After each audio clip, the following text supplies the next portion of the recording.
So good afternoon.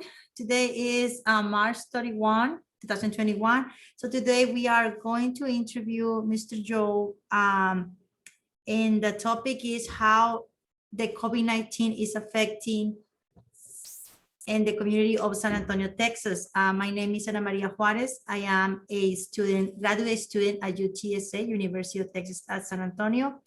And I am from the Department of Modern Language and Literature. And good afternoon, Joe. How are you?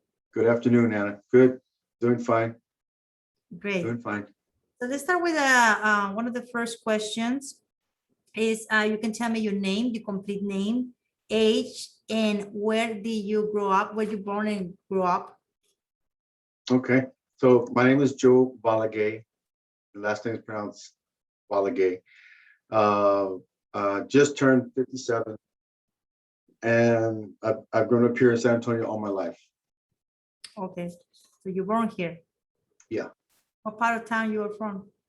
From the northwest side of town, northwest side of San Antonio. Okay. And what are the primary things you do day-to-day basis? Or for example, what is the routine? What is the sense morning, maybe to up to night? Well, just get up, come to work, pretty much during the day, and then depends on the hours. Sometimes I'm here till 5, sometimes I'm here till 8 on certain days of the week, and then go home, and pretty much do whatever needs to be done, and pretty much that's it. Okay. Where do you live and what is to live over there? Well, you tell me that you live close to the northwest. Yeah, northwest side. Northwest side. And what is like to live over there? It's pretty good. It's a good neighborhood. I know there's been a couple of issues here and there with, and this has a lot to do with COVID, probably because since a lot of people are out of work, that enables their people, individuals, to go out and kind of do things that they're not supposed to be doing in a non-COVID situation, because they will probably be at work. There's been some, I mean, it's pretty much everywhere in San Antonio at some point, there's burglaries or theft or, auto thefts, or somebody trying to break in the house, or something going on with maybe the mail. So but it comes on the news too every day. So, sometimes that happens, and, it's unfortunate. But I think it has a lot to do with, because we're in a COVID situation right now. So do they still in the mail? So that like the package, like for example, package from Amazon or? Yes, from Prime, like from Prime? Either Amazon or what's the other one? Prime. Yeah. Yeah, there's another one, Prime and UPS. There's been instances where that's happened around like the neighborhood where I'm at, that I've heard of. So, and only because we have the Nextdoor app, and so everybody says something like, be aware of this car here. They'll take a picture of it because they have cameras in front of their house. So they'll take a picture of it and say, be aware of this person here. He came by and took one of my packages. So it kind of alerts the whole neighborhood to be on the watch out and look out for the individual. Good. So let's go start with the earlier COVID questions. So how do you feel in middle March when life first started to change because of COVID-19 in the US? Well, for us here, at work, of course, that changed everything. We went through a big change from in-person instruction to having to do everything online now. Some of the things that made like a big change for me was that I had to put all my lectures and all of my demonstration videos that we would normally do in person online now. So I had to create these videos for the students to be able to access them. and to be able to understand them in a way to where they would get it. And so that was a big adjustment for me, and I know everybody else, I'm not the only one. Pretty much everybody all over the US has probably had to undergone a big change. But it was, yeah, it was a definitely a eye opener to be able to go in there and do the videos. Of course, they don't happen the first time. It takes like about 3 or 4 times before you get it right. And so that's what I had to deal with. That was my challenge, to try and get it right. I did pretty good after I kept on doing it. Now it only took me 2 times to do it instead of like 4 times the first time. So it worked out pretty good. Oh, good. So you're recording the video like step by step by this, that your lecture, and what are you teaching? In automotive, I'm teaching engine repair right now. And Then I have another class, an introductory class. when, Also, and a what, excuse me? I have an intro class, Oh, intro. introduction class. Yeah. And what did you work at? What is the place that you work at? I work here at St. Philip's College in the automotive department. Good. And will you tell me how did you feel during the COVID when they started around March, around the spring break, the last year? And let's go continue with what seems to be normal before the COVID-19 for you. Before the COVID-19? Yes. Well, before COVID-19, I mean, everything was good, got a chance to go see the Spurs game right before the following week. We got shut down after spring break. That's when it happened exactly. So that was a big change when we got the email saying, okay, now we're going to have to do everything online now. So there were certain protocols that had to be initiated from our administration to enable us to go ahead and come in on campus to do our demonstrations, our video presentations, for the students. So we had to have special permission for that. We had to get our temperature checks. We had to wear masks. That was the thing that we, of course, at the very onset of it, we weren't really at an undefined moment where we had to go ahead and come in and say, okay, well, now we have to make these adjustments that we were no longer, I mean, we never had to do before. So this was something that we got used to doing it. It was a different adjustment for everybody here in the department, and including the students, because they're so used to coming in hands-on and doing the hands-on work. And it was difficult for after March to continue with the rest of the semester to be nothing but virtual.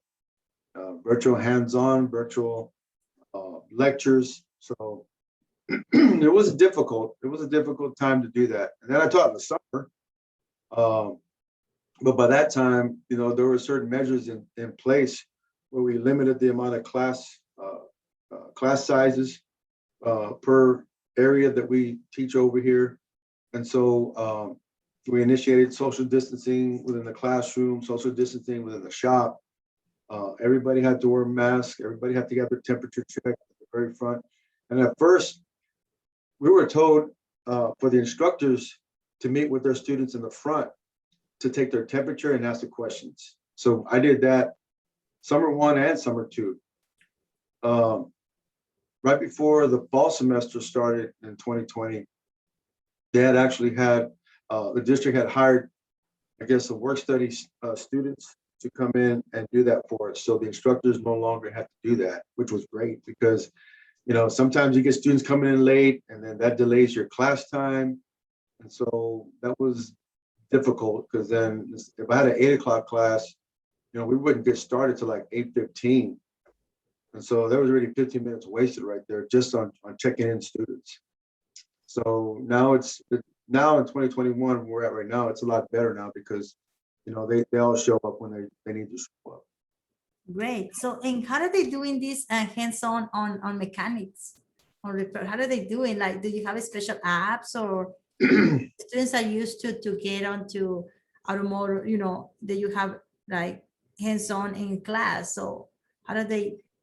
Yeah. So like on our lectures, of course, it's got to be on the computer. We can't do it. They can't do it from home. So they're allocated to come in. Since we teach the one course twice a week, we have two groups that come in. One group A will come in on Monday, and the group B will show up on Wednesday. And pretty much, everything that group A does on Monday, they'll be able to do Monday and Wednesday.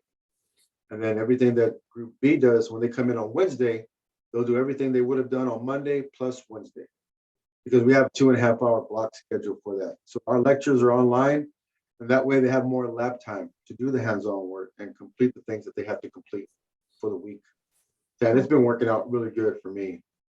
So It's working good. Good to hear that. So in the first month of the pandemic, how did COVID-19 change your plans? We can talk about, well, you tell me about work, right? But now, or personal life. personal life, just not being able to go out and do the certain things. Of course, when it first hit us, within the family, the growing concern was getting close to each other. Visiting relatives was another, a not do yet. The first, when we started this COVID-19 with everybody, I think, there was a lack of essential needs for everybody. Hand sanitizers, or I know there was, toilet paper was not available for a lot of people. They had to go out there and buy like rapidly, and all the stores were running out. That was a really a big eye opener for that to happen, where everybody was in a frenzy to try and hurry up and let's go to the store. We need toilet paper. Let's get a bunch of it before, they run out. So, and then, I remember going to the store, luckily I bought enough and of these necessities, but I remember times where within that early stages of COVID-19 where, you go to Walmart or go to HEB and the lines were so long, and it's like, you don't want to wait, it was just like horrible. So Everybody trying to scrounge and stuff for groceries, even just regular groceries. Eggs and milk were not even on the shelf, and that's something that everybody was normally, everybody buys milk and eggs. I don't think there's not one person that doesn't buy milk or eggs, but even that wasn't available because everybody was just swarming into the store to try and get it. So yes, and then so you don't stay online, or you are going to shopping earlier in the morning or late in the night? Shopping, I would do it early in the morning to try and get there early before everybody showed up. Sometimes if you go at night, there was hardly anything there. So the best, and then we would ask the workers, whether HEB or Walmart or anywhere else, when the next truck's coming in. So, they said, it should be coming in by Wednesday. You go on Wednesday and they hadn't showed up yet. So the problem that they were having is, transportation of all these goods that we're so used to getting, because there was issues with doing that, I guess, within the companies. So, but just not being able to go out to eat at a restaurant, you go anywhere really, go to the mall, you gotta be, everybody was afraid to go to the mall because you don't want to touch anything. If you have some Texas, forget that. That's out the door. There's so much involved that was imposed on the TV, and it kind of opened the eyes up to a lot of people because of the rising numbers that were there for us here in San Antonio, as well as all throughout the U.S. So I just remember hearing the numbers on a daily basis, and we have 700 positive tested COVID people. We have so many people in the hospital, and our hospitalization was rising. So, it's like, well, you can't you can't even get sick. You can't even go to the doctor. You can't go to the hospital because you don't want to get COVID, and of course they had their own protocol.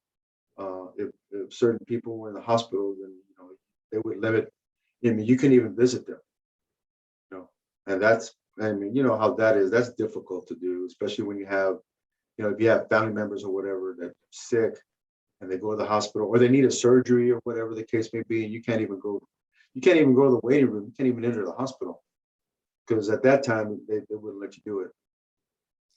So, and going back to that, do you experience some that problem, like maybe have somebody in the hospital, maybe have somebody sick also? No, I didn't, but I had other relatives and friends that had their loved ones in the hospital, and so and of course some of it was COVID related, so they didn't wind up living after that. They passed away in the hospital, so that's one of those things that happened due to COVID. So, but yeah. Good. Okay. So early in the pandemic, what concerned you the most about coronavirus?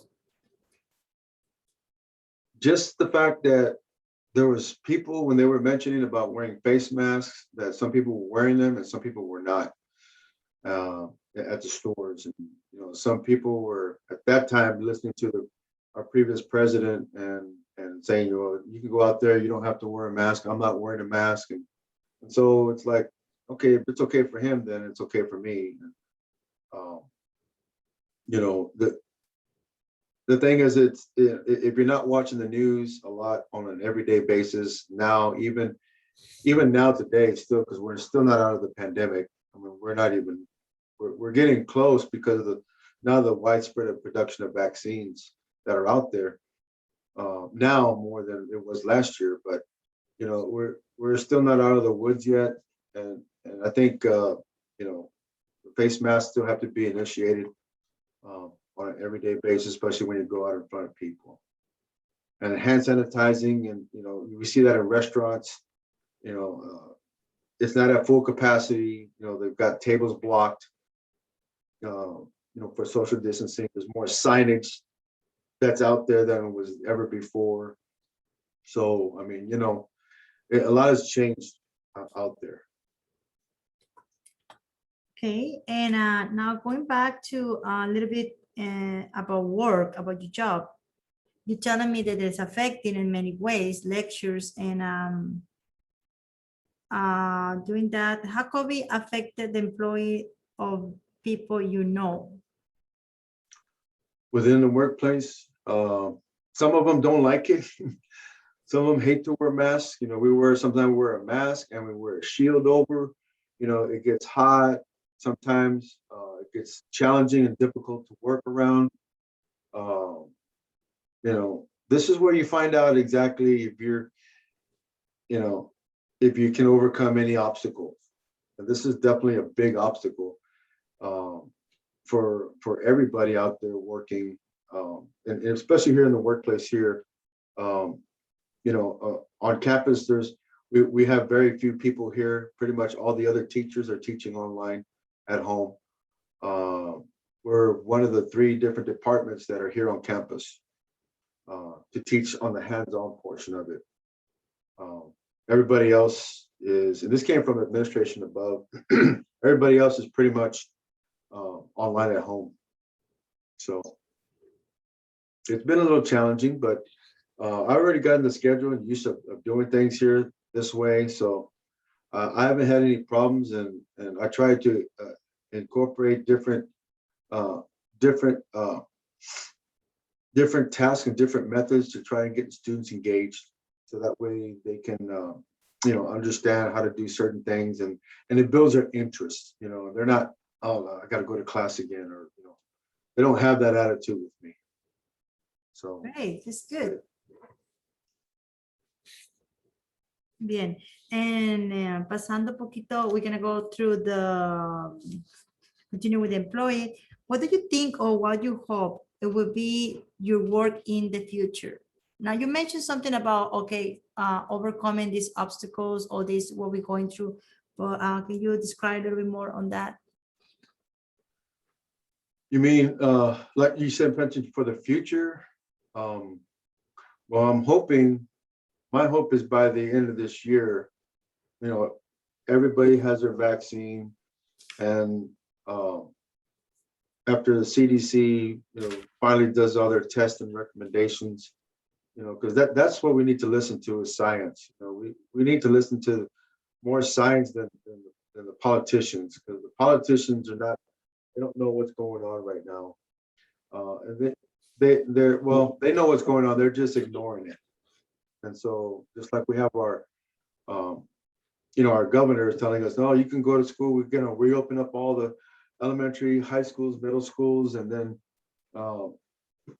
everything's gonna be fine. Well, it's not fine. And matter of fact, we have a fourth variant that's already hitting us right now that it's not fine. And people think, oh, we got the vaccine out, so we're good to go now. No, we're not. We're still in the pandemic, and with numbers still rising up, there's no way we could be complacent in what we're doing at right now, trying to get with the masking, wearing the mask, and getting the vaccines. We still have to mask up until this pandemic and this virus kind of diminishes and kind of goes away. Hopefully. My hope is by, seeing some emails from our administration about the fall semester coming up this year, that hopefully we can have more people back on campus, but we're still going to have to wear masks, and certain protocol measures have to be in place. So in other words, we can't let our guard down on campus when we come to work. The class sizes are going to have to alter. That's going to change. We can't have 17 students like we had before right now. There's no way. We have to limit that, and in order for us to survive and to kind of continue to have this career that we have right now, everybody on campus. So I think it's important for us to continue to do what CDC guidelines ask us to do, and hopefully with everybody getting their vaccines coming up, that we should be okay. Okay. What concern do you have about the economy moving forward? Well, the economy, well, as far as that goes, I know there was lots of restaurants that were closed, bars that were closed because of it, and unfortunately they got hit really, really hard. The government stepped in to try and, help those financially, to assist them to continue to have their business opened up. However, I think, and being that the business owners have been out for a while and not receiving any work, and of course with quite a bit of widespread of abundance of businesses had filed for unemployment, my hope is that they get a chance to slowly come back and get on their feet again, and slowly kind of open up their business and get to a point where they're allowing certain things to happen within their business, but still follow the CDC guidelines. So all of us can go out there and get a chance to enjoy what we used to be able to do, like, to go to the malls, to go to the, for people to go to the clubs, to go to the restaurants to eat, to go, heck, even just to go to the movie theaters. That's one thing that I miss quite a bit, is going to the movies in person. So, some movies I understand are open, but a lot of them are not. And, it's just, the things that happen when you go to movie theater, everything gets touched, everything. And to me, it's very difficult, and it puts a burden on all the workers to be able to go in there and to sanitize when the movie's finished, and go to the restroom, do the counters, do the seats, and do the carpet. I mean, that's a lot of cleaning up to do. I mean, that's why those businesses have closed down. Because can you imagine how many movies in the movie theater, and how many times it's shown, and how many times it has to go back in? Those workers have to go back in there over and over and over again and sanitize it, and just to get it right. And then you start thinking about, well, are they doing a good job doing it? Or they just want to hurry up and get it done before the next showing starts. So, I mean, all those little things, people don't, for me, I don't know, I'm just speaking for myself. But I think that a lot of people don't understand what goes on in a movie theater. So, Thank you. oh, you're welcome. So are you going out? And if you yes or not, where do you go and what is it like? Not really. Like I said, I don't, it's just the family's houses here and there, but it's nothing exorbitant, nothing like that. We get food, it's to go and bring it back home. That's about it. But there's no, there's no going out for leisure. It's not, for me, it's about really being disciplined. It's about being disciplined and just waiting for CDC to tell us when, hey, maybe we can start doing this. But right now, it hasn't been a thought of my mind. Just going to the stores, buying clothes, essential things, groceries. That's pretty much it. That's pretty much it. And but as far as like leisure, going out leisurely, no, I haven't been able to do that. And it's not because I haven't been able to. It's just I don't want to go out there. No. Okay. And how has COVID-19 changed your relationship with your family?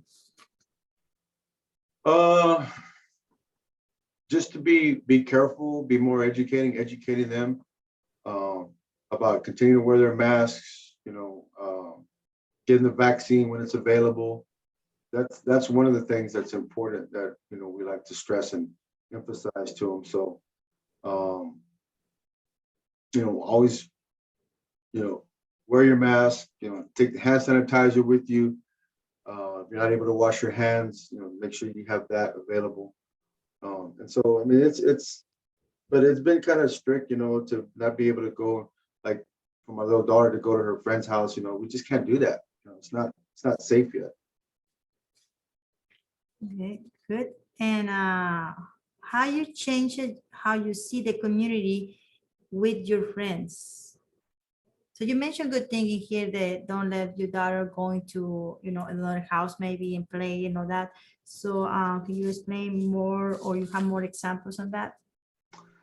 Not really, but it's just it's just not safe. We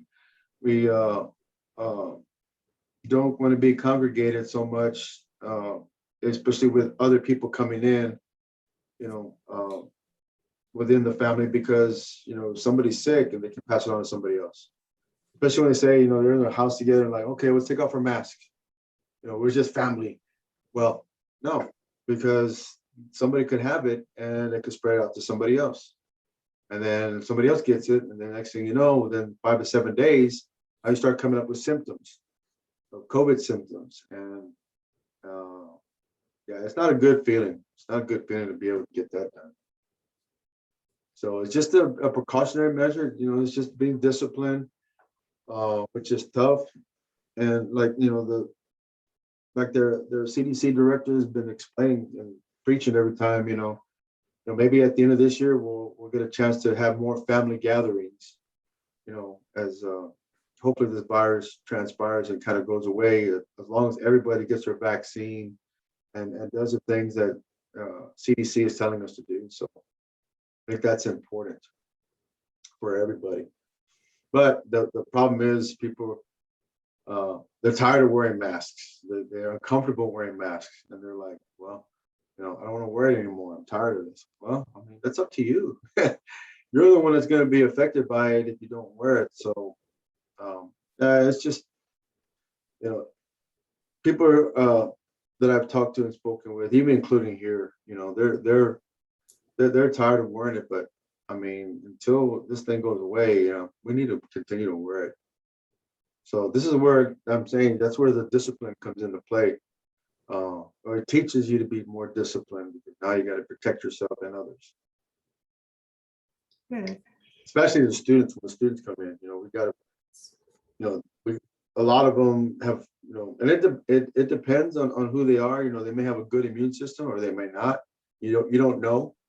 But I know since COVID started up until present day, at first they were saying, well, it's only the elderly, it's only the older people that it's affecting. And for the most part, because of the weak immune system or whatever medical problems that they have at the time, yes.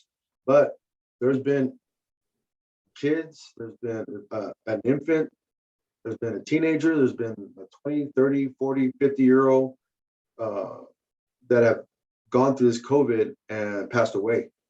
So now it's not just the elderly that can be killed from this. It's anybody, and that's what you don't know about. And there's been in the news they talk about people who are working out, running every day, going to the gym, and then next thing you know they got COVID and then they wind up passing away. So it doesn't matter, having the COVID-19, the virus does not discriminate. It doesn't matter who you are, but if you have a weak immune system and you don't have the vaccine, and it's not going to be it's going to be a long road for those people. So. And okay, let's go start with a little bit of the community. You are mentioned your work, you mentioned your personal routine. So now with the community, how has COVID-19 affect your community? You mentioned me some of the maybe issues that you have about your neighborhood, and what else you can explain for that? But wait, repeat that again about the community. Yes. How has COVID-19 affected your community? So, by people helping each other more out than so, like going to get groceries, by going to get eggs and stuff like that. I know in the Nextdoor app that I have, there's been mention where somebody's come on and posted, hey, I need some eggs, and anybody could, find out where I can get some eggs. I say I've got 3 children and I can't feed them eggs, and then somebody will come out and say, hey, I got some extra eggs. If you need, I can meet you. Stuff like that. So everybody's been trying to help each other out around the community, and so it's different. I mean, it's been different. Whereas before COVID, everybody, I mean, everything was okay and normal, and so now we're having to make adjustments on a lot of things, with people working from home now instead of having to drive to work every day. That's been a big adjustment. Having to upgrade your Wi-Fi at your house, buying a new router, so everybody, you've got like 5 people, 6, 7 people that need to get online either because of work or school. I know it came out quite a few months ago where everybody was running slow on the internet and there were some issues. So they recommended to start upgrading your router, go to the store. So a lot of the Walmarts, the Best Buys and Targets and all those places, we're having to go through, trying to get more laptops, more wireless routers for people that were working from home. So that was a big adjustment as well. Do they work? Do they start working like say? Oh yeah, it worked a lot better. It worked a lot better now. Cell phones, because you need the router also, for cell phones. So you have cell phones, you had TVs that operate off of a router. You have the computers when you're online. So you got all this Wi-Fi that's need to be present. So you need to upgrade your router to compensate for all that. Because if everybody's at work, driving to work, you don't need to worry about it because there's hardly anybody home. So. All right. So, have you done any work or voluntary to you help? Or well, you tell me about helping your neighbor, but around the community, maybe like a food bank or church. I haven't gone to a food bank yet, but I've helped other people within the neighborhood that asked, to help them out with certain things, either their house or my next door neighbor, he lost his wife. And so, I help him out with getting stuff here and there and that he needs. But there just around the neighborhood, basically, if somebody needs something, they see me outside doing something, they'll ask me, and I'll say, okay, yeah, sure. Especially when it comes to car repair. Let's say, because they see me working on my truck, whatever, they're like, or one of my vehicles, and then they're like, okay, I have a problem with this vehicle, my car doing this, can you help me out with this? And I'll say, sure, bring it over, let me look at it. So, but I gotta wear a mask around them, check it out when you drop it off, and then I'll look at it when I can. So I kind of help them out that way. So and that's helping out the community around there. So yes, it is true. Yes, definitely. And have you got a COVID-19 test?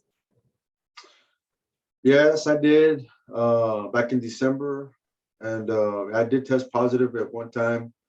My symptoms weren't that bad though. They were I just couldn't smell, and then like for the first like 2.5 days, only at night. I mean, only in the evening around 8 o'clock, 8:30 is when I started to get a little fever.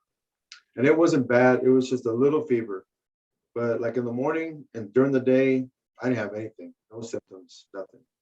It only happened in the evening, which I thought was weird. It was strange. But I did lose a sense of smell. I did not lose a sense of taste. So I could still taste the food, but my smelling was not, it was gone. And now, I'm okay right now. I already have my first vaccine shot. Next Tuesday, I'm going for my second shot already. So after that, I guess I'll be good for a while until they say something different. Yeah. Because that's what the government's saying as far as with the Pfizer and the Moderna shot. Whereas the Johnson & Johnson's a one-shot deal. But, there's tests that have to be done, I know still, that we won't know if we're going to be doing this on a yearly basis, or if this is just a one time that we got to take 2 shots if we've got the Moderna and the Pfizer, and then we won't have to deal with it anymore. So it just, we have to wait. We all have to wait for that information and that data. But we won't see that in probably till maybe after summer or something like that. So you're taking the Johnson & Johnson vaccine? No, I took the Moderna. Do they give you an option at your work, by your work, or that's on your own? No, I took it on my own. Yeah, I didn't want to wait for my work yet because they hadn't said anything yet until recently. I saw an email about it. So, but now I'm just doing this on my own. I don't want to wait too long. And what are the most, what are you, sorry, how do you think COVID-19 is affecting people mentally health and handle stress? Well, talking from some individuals, I think it's stressed them out quite a bit from not being able to go out and do the normal things that we were so used to doing, like going to the store, going to have fun, going to the park, taking, like, people take the kids to the swings in the park. You can't even do that anymore because they're closed. What else? Fiesta Texas has always been a big deal. So, I've always had season passes. I don't even have season passes anymore. I canceled that because there's just no way. Like I said, you can't go on the rides and expect for that person that operates the rides to clean that ride every single time throughout the day.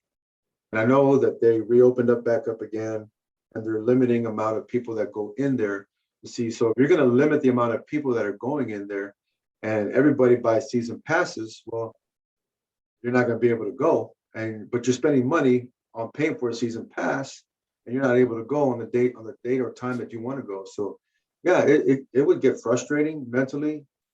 And that's the reason why, I had canceled mine. So, but there's just it's been a burden for a lot of people, and I know it's stressful at some time for other individuals, but this is another thing that you have to kind of deal with. You got to kind of be disciplined on that and just kind of like not try not to let it bother you. You know, just say, okay, all right, well, we're not going to go. We're just going to wait. You know, like I said, the thing is that this is going to happen here. It's already happening. But I think that hopefully by the end of the year, maybe by 2022, which I'm predicting like late spring of 2022, that we might be able to start feeling a little bit back to normal without wearing masks. I'm predicting, my projection is late spring of 2022. That's what I'm hoping. By then, everybody should have hadn't got their shots by December. And we'll wait and see what happens between January, February, March, April. Then come May, I think in May, hopefully that would be the time where they can say, okay, well, you don't need a mask anymore. That's the hope. So Good. And now continue with where you have been getting your news during the pandemic. You mentioned that you are watching the news. Was those channels that you are watching or I stay engaged to CNN. CNN's got like the best news out there on an everyday basis. And at times, you know, I'm constantly watching, especially at night, because everything changes every day. Something changes, and new developments come about. And I was one of those persons that I never watched the news ever. Before COVID, I didn't care about the news. You know, I would watch it every once in a great while. But since COVID happened, and with the way things are taking place in our current day, yeah, you have to watch the news now. You have to watch the news to see what's going on. You got to be aware of what's happening. And so that's why I watch the news more than ever now. Thank you. Now, with the well, you tell me that you watched the news. What now going back? Well, continue with the government and what have local leaders done in your community in response to the pandemic? Well, I know like our mayor, Ron Newberg, has done some great things. You know, he's got a job in himself. You know, every day having to report everyday numbers. You know, prior to COVID-19, you hardly heard from him, you know, all the time. But this is on an everyday basis at 6 o'clock. He does that for us. So he's really taking his leadership role as a mayor of the city of San Antonio to inform everybody within our city what the status is of our numbers, our hospitalizations, recommendations. And he's challenged our governor, who, you know, Greg Abbott, who has gave all of Texas the okay to go out without masks. You know, he's challenged Greg Abbott on that, saying this is not smart to do for our state or for our people. So I think our leadership role here, as far as the mayor goes, he's done an outstanding job in informing the community of where we're at, and you know, he's always praising. The good thing I like about what, especially, you know, all these deaths that happen in San Antonio and in Bexar County, you know, he's always indicating at the end, you know, our thoughts and prayers go out to the loved ones. I mean, he says that every single day. It's because there's somebody dying every day. There's been very few days where we've had 0 deaths. So, but you know, he always says that every day, and that's kind of comforting to know that he's thinking about all the family members that have passed away, not neglecting, like you mentioned. Well, they're not just a number. They belong to our community, you know, loved ones and stuff like that. So, you know, so I think our leadership has done a good job as far as from the mayor's point of view goes for our city. So do you have any thoughts on how the pandemic has handled in the USA, Mexico, or any other countries? Well, there's people out there that are listening to politicians saying that it's okay to like not wear a mask now, to go out as long as you you're not around a lot of people. And there's been a lot of mixed feelings, a lot of misconceptions about what our leaders are saying, like our senators per state, our governors per state, what they're saying, um, and and what's actually happening in real life. So it's kind of frustrating to hear and see that some of these senators uh, are, how can I say it in a different word? As I was going to say oblivious, but how they're ignoring or turning their head away from what's actually happening in society today. They're more into the political aspect of it. And some of these people are listening to that. And they need to listen to the science part of it, because that's where it comes from. These politicians and senators, they are not scientists. They do not know what's going on. But for political gain, and notoriety, and to be popular with their constituents, they're the ones that are misleading some of these the community within their states of what they should be doing in our current pandemic. Yes, and also now, if you could go back in the time and talk to yourself before the pandemic, what would you tell yourself? Before the pandemic? Yes. Well, I can't believe this is happening. I can't believe that I experienced this. Me and the whole family, everybody in general, really, has not been able to see my dad and other relatives and stuff like that. Not so much. So knowing that this has been a definite big challenge in my life, as well as everybody. I mean, it's everybody. You know, adults, kids, uh, students not being able to go to the graduation correctly the way it used to be, having it outside, wearing a mask and a cap and gown, not being able to play sports their senior year, not being able to play baseball. I'm a huge baseball fan. So yeah, it's been a very difficult time frame for everybody, including myself.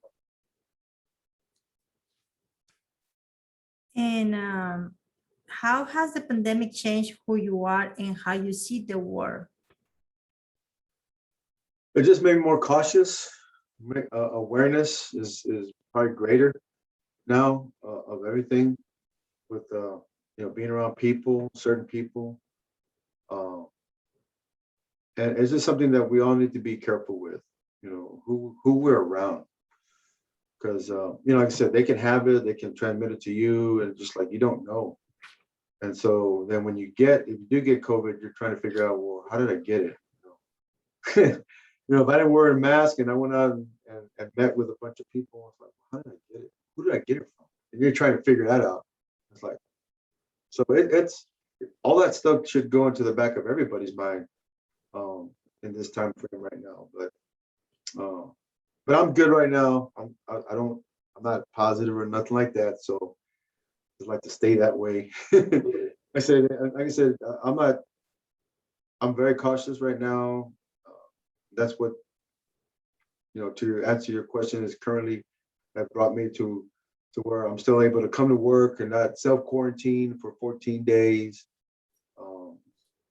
Being around students, now that everybody's got masks, we sanitize everything. They wear gloves, wear masks, they wear face shields. So everything gets wiped down and sanitized before they leave, tools and equipment. We have a custodian that comes in and sanitizes everything again. So my classroom and lab area, it's constantly sanitized. And I think those are some of the things and measures that need to be incorporated later on. Well, not so far later on, I guess, like in all the elementary schools and middle schools and high schools, because it's, and that's what they were letting the governor know about it. You want us to reopen up schools. You're saying that, yeah, you're going to reopen up schools. okay, well, we need to make sure that you are funding us so that way we have plenty of supplies, plenty of hand sanitizers, plenty of latex gloves to wear, face shields to wear, incorporate a proposition plan where we can allow a limited amount of students to come into the classroom on certain days. So yeah, it's tough. It's tough as far as the public education goes, and as well as the college as well, because we're a community college here, and we rely on the community to come to our school and campus. And right now, the way it stands, it's kind of hard for a lot of students that want to take our courses for us to tell them, well, we capped off already at 8 or 12 now at the max. We can't have no more than 12. But I remember, before we would have 17, 18 students all at once. Now we're having to get those 12 and say, okay, your first group A, you'll come on Monday. The second 6th group, you'll come in on Wednesday. So now instead of having 12 all together, now we have 6 and 6. So, but we're having to do that and to make measures and to accommodate the students and ensure that we're doing, safety precautionary measures towards them so nobody gets sick. And so far, it's been working out really good. Great. Anything else that you want to add it out for the end of the interview, Joe? Just that, and everybody, out there, pay attention to CDC guidelines and work on the vaccinations, trying to get that going. I know there's some things that happen after you get vaccinated, but it's because your immune system's got to kick in. And, I think if everybody does that and handles the certain precautionary measures, and like I said, hopefully maybe next year, we can go hopefully back to normal and not have to wear a mask and have the schools opened up at 100%. Right now, they're not at 100%. No school's at 100% right now capacity, whether it's in the public education or post-secondary education. So, I think if everybody does their part, I think we'll hopefully by next year we should be able to see that. So, yeah. Thank you, Joe. So we conclude the interview for how COVID-19 is affecting in the community at San Antonio, Texas. I am Ana Juarez, graduate student from UTSA. And thank you for your time and for this interview, Joe. And I will see you later. Thank you. Thank you very much, Ana. Appreciate it. Thank you. Bye-bye. Bye-bye.